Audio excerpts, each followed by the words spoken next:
Welcome back, space explorers, ready to dive deep into a new topic. Today, we're rocketing into the world of asteroids. We've combed through your awesome questions and dug up some fascinating stuff. Picture this. Chunks of rock, older than time, just cruising through space. Leftover pieces from building our solar system. And get this, some even have moons, and we've landed on one. It's amazing, isn't it? These seemingly quiet objects hold secrets to how our solar system formed, even clues about our own planet's past. Okay, before we get lost in space, back to basics. What exactly is an asteroid? Think of them as the construction debris left over after the planets formed billions of years ago. Rocky remnants still hanging around. So, like cosmic rubble. And where do we find most of this rubble? Mostly in the asteroid belt, a huge area between Mars and Jupiter. It's like a cosmic junkyard. Speaking of junkyards, doesn't asteroid make everyone think of Armageddon? Like planet-killing space rocks. Yeah, I get it. Movies make them seem terrifying, but it's not quite like that. While it's true, asteroid impacts have shaped Earth's history. Remember the dinosaurs? We're not just sitting here, waiting for the next big one. So what are the chances of an asteroid actually hitting us? Well, NASA's Near Earth Object Program Office is on the case. They're always tracking these asteroids, and the good news is only a tiny fraction are actually considered dangerous. Phew, that's a relief. But how do they even know which ones to watch? What makes some more risky than others? It's all about their path and size. Imagine trying to predict where a ball will land, but that ball is millions of miles away, and planets are pulling on it with their gravity. It takes some serious calculations. But by tracking their movements, NASA scientists can figure out the probability of an asteroid getting too close for comfort. Like a cosmic game of billiards, but the stakes are way higher.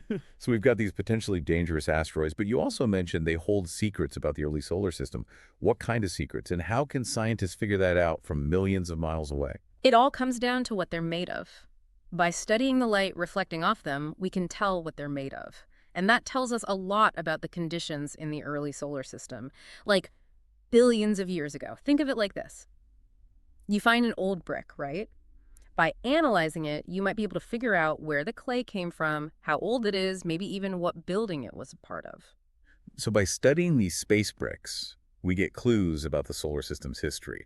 That's amazing. But how do they even know what they're looking for? Is there like an asteroid identification guide? Chuckles. Well, not exactly a guide, but scientists have classified asteroids into different types based on what they're made of. And each type tells a different story about the early solar system. It's like a giant cosmic puzzle. Okay, now I need to know more about these types. What are they, and what stories do they tell? Okay, spill the cosmic tea. What kinds of asteroids are out there? Well, the most common type is the C type. It stands for carbonaceous chondrite. Carbonaceous what now? It's a mouthful, right? Basically, they're like cosmic coal, full of carbon. So like space rocks that could power a spaceship. Not exactly, though they might hold clues about something even cooler. Okay, I'm intrigued. Hit me with it. Water. These C-type asteroids could help us understand how water ended up in our solar system, maybe even on Earth. Wait, you're saying our oceans might have come from asteroids? It's a major theory. Early Earth was a dry, rough place. But then, about 3.8 billion years ago, came the late heavy bombardment. Sounds intense. It was. Asteroids and comets pummeled Earth, and many scientists think those C-type asteroids, packed with water-rich minerals, basically delivered our oceans. Whoa, so every time I take a sip of water, I'm tasting ancient asteroid juice. You got it. My mind is officially blown. Okay, so that's C-type. What's next? S-type asteroids, the stony ones, mostly silicates which make up rocks and sometimes metals like nickel and iron. Like a cosmic rock collection with some bonus treasures? What do those tell us? They're clues about the inner solar system where it was super hot. S-types probably formed closer to the sun, hot enough to melt rock and create those metallic asteroids. So you've got water-bearing C-types, hot-headed S-types. What about the last type? That would be M-type, standing for metallic, and they're the heavy metal fans of the asteroid belt. Okay, I'm picturing them with tiny leather jackets and guitars now. Lives. They do rock out in their own way. We think they might be chunks of the cores of massive objects, maybe even protoplanets, that broke apart early on. Protoplanets, so like planets that almost were. Exactly.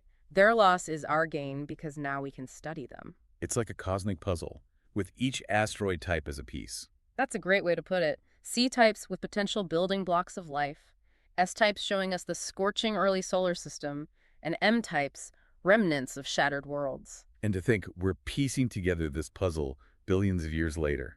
You mentioned earlier that we've even landed on an asteroid. How do you even begin to land on something whizzing through space? It's not easy. It takes extreme precision, years of planning, and a bit of luck. One amazing mission was Hayabusa, a Japanese spacecraft that landed on Itakawa. Hayabusa, that name rings a bell. Didn't that mission have some hiccups? Oh, it had its fair share. Fuel leaks, going silent for a while, but it still managed to collect samples from Itakawa and bring them back to Earth. Wait, it brought back pieces of an asteroid. That sounds like something straight out of a movie. Science fiction, but real.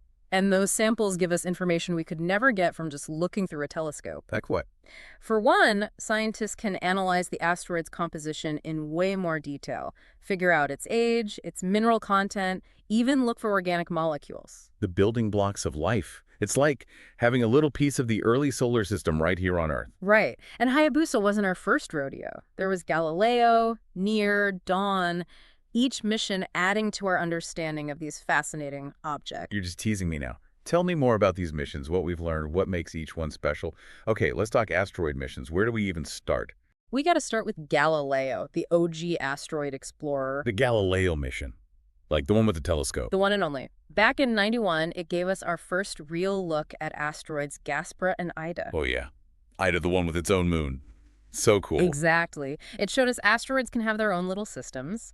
And then there was Near Shoemaker, which took things up a notch. It actually orbited Eros, a near-Earth asteroid. Orbited it for how long? A whole year, mapping its surface, studying what it's made of. They even tried to land on it. Wow, a whole year getting to know an asteroid. What a gig. Mhm. So Near studied Eros. And then there was Dawn, the ultimate asteroid enthusiast. Right. Dawn was a 2-for-1 deal. First, it orbited Vesta, this massive mountain-like asteroid. Vesta, like twice the height of Everest, right? You got it. After Vesta, Dawn zipped over to Ceres, the queen bee of the asteroid belt, now officially a dwarf planet. From a mountain to a queen, talk about a cosmic road trip. It's amazing how much we've learned from these missions.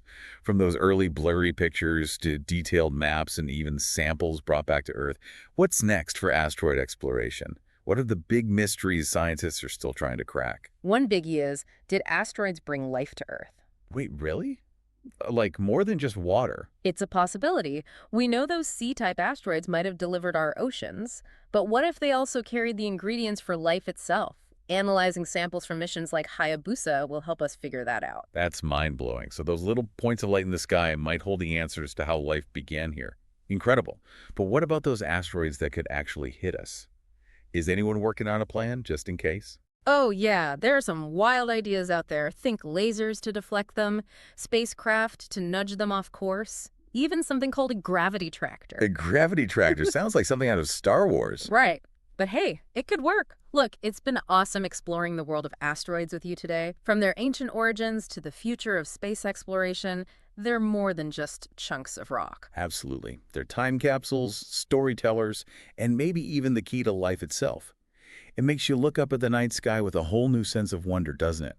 If you're as fascinated by asteroids as we are, head over to our website. We'll have links to NASA and other great resources where you can learn even more. And hey, maybe you'll be the one designing that gravity tractor someday. Until next time, keep exploring.